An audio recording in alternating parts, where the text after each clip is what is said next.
If you have recruited a foreign national when they were on a dependent visa and they have subsequently lost their dependent status, you can continue to employ them if you can secure an employment visa for them. Both the applicants for the visa and your company will need to pass the same tests as if you were bringing the applicant into Hong Kong to work for you on an employment visa. However, if your applicant has been working in Hong Kong for some time and the reason for the loss of the dependent status can be adequately explained, the Immigration Department will generally look favourably on the application. Your applicant can continue to work for you before their dependent visa runs out. However, you should make your application well before it expires, as they cannot continue to work for you after it has expired, unless their change of immigration status to employment visa has been approved. You will need to overcome several hurdles to secure the employment visa. Firstly, your applicant must be sufficiently well educated or experienced to do the job on offer.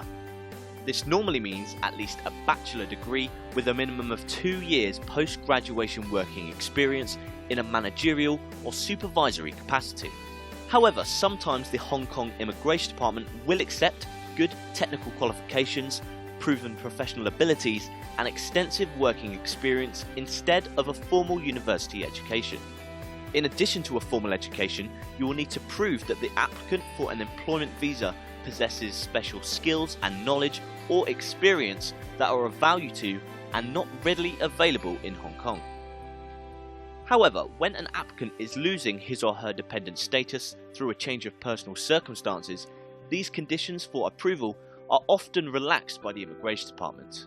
Secondly, your applicant must be of good character and the compensation for the job must be broadly commensurate with market rates in Hong Kong. This means you cannot hire a foreigner at a lower salary than you would have to pay a local person to do that job. Thirdly, your company must show a local recruitment effort for the role in question.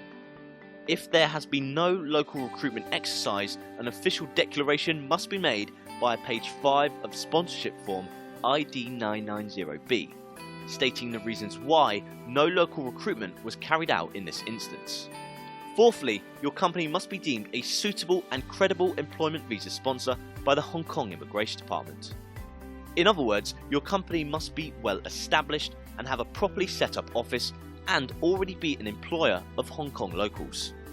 Fifthly, many types of documents are needed for both the employer and employee in an employment visa application. However, if your company has previously had an employment visa approved by the Immigration Department within the last 18 months, the documentation needed from the employer is significantly reduced. Finally, it usually takes between 4 and 6 weeks for a change of sponsorship application to be finalised by the Immigration Department.